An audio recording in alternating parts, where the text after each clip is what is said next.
Greetings. So this is the final video of the year.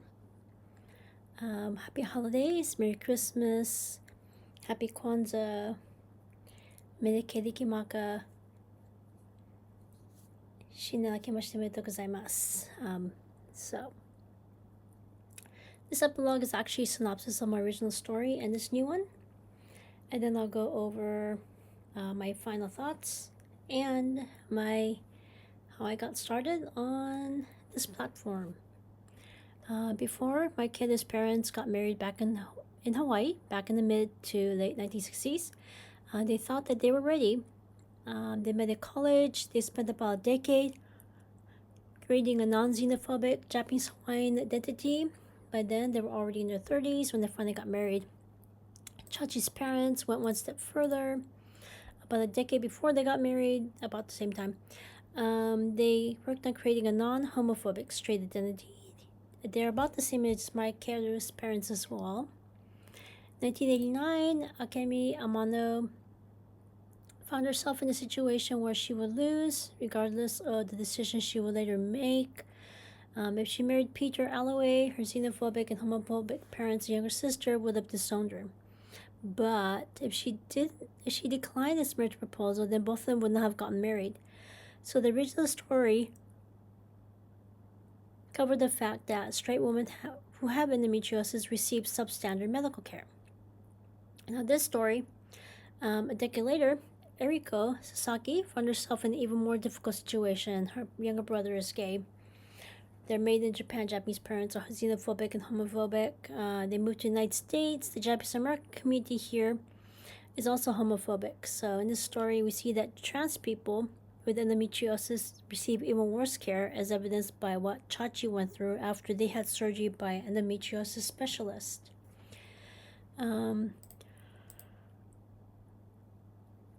It took Erica almost 2 decades of unraveling her parents' failed marriage to piece together exactly what went wrong and figure out what she needs to do differently to make her non-traditional marriage work. Granted, she did not do this alone. As we can see in the last 64 chapters, her friends Alex, Chachi, Devin, Maikeru, and Yennefer helped her by being there for her and offering their support.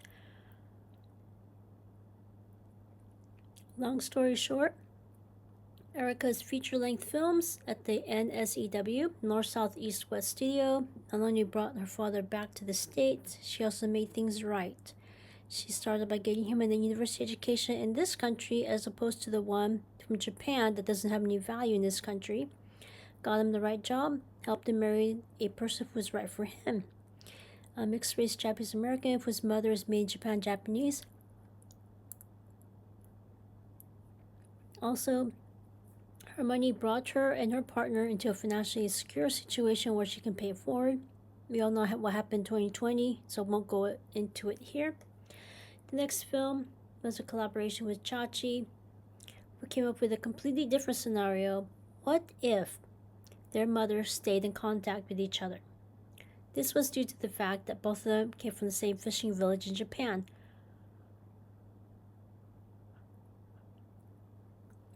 So to be honest, this is not a far-fetched idea. After spending the first half of the year hashing out the details, they filmed it that summer. Their fans were not expecting a completely different genre from both of them. Their film made a significant amount of money for them and the studio. The clinic eventually hired their next junior marriage, family, child counselor. Ashley stayed behind, working at the main clinic. She and her husband, Trey Murphy Jr., went on to having 2 additional children. The middle child is a daughter. The last born is a son. They continue navigating parenthood with their traditional families, but at the same time, not assuming that all their children are straight. They're also navigating how to raise their children without assuming that all 3 are queer at the same time. The last thing they need is for the straight children to be confused as to why the parents are assuming that they're queer. However, they continue to bridge the gap without being in your face about it. Moreover, Erica made certain to support their growing family by going on weekly fishing runs and preparing meals, clean up at least once a month with her friends. This helped her see exactly what her mother went through, taking care of her younger brother, her former husband by herself. With a toddler and a newborn, the work is more than double the requirement for one newborn. Again, she had the utmost respect for all mothers. Hopefully, the next generation will have a much better childhood than the one she had. And after a year of working out, meaning exercise, Erica is almost as good looking as Mike Carew. Similar to Chachi, who is a lifetime athlete, Erica has read comments saying that she's healthy. As a result, in her next podcast, she had to correct their faulty logic, letting people know looking healthy and being healthy are not the same thing, or not necessarily the same thing. For example, she still has endometriosis. There still isn't any cure for that condition. And also, for example, like just because a person's teeth are white doesn't mean that their mouth does not have any germs, such as bacteria, fungi, fungus, or viruses.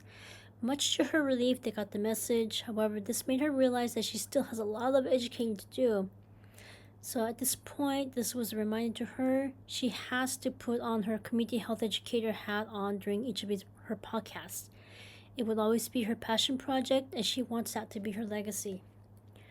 For women, emotional pain and physical pain affect each other.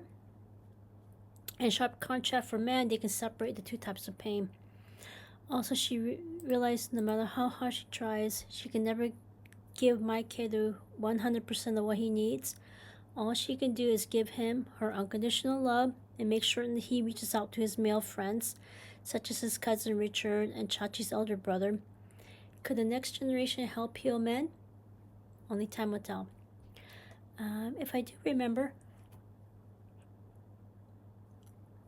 I will link a YouTube video that says a viral TikTok video accidentally heals men. So that's really interesting to know.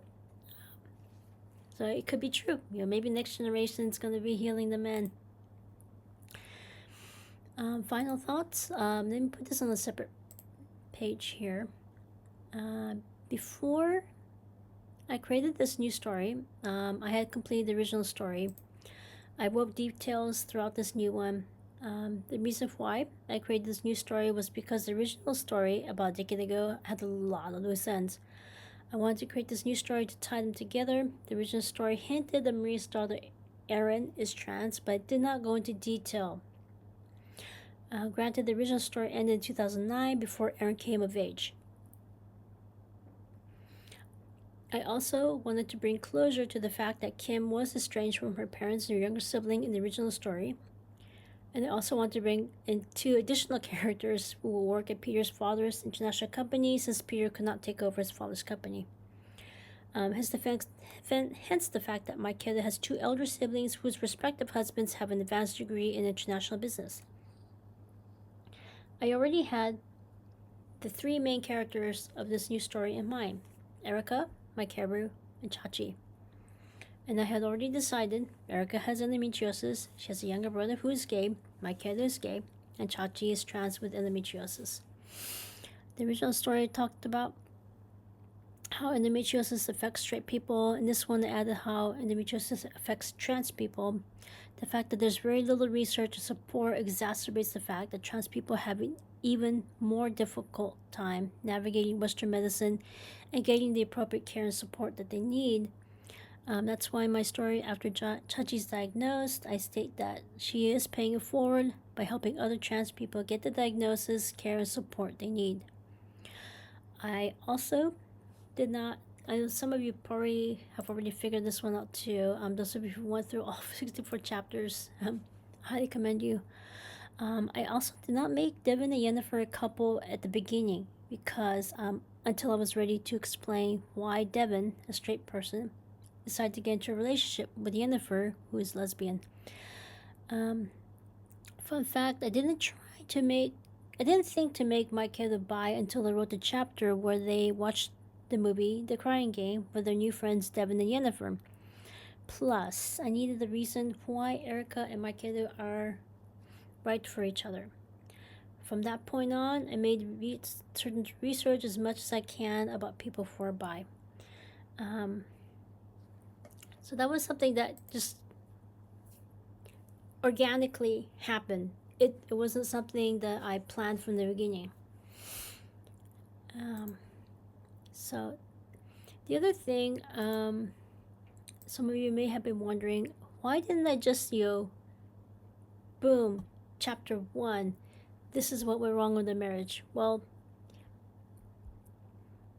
I deliberately chose to take this really, really, really, really, really slowly.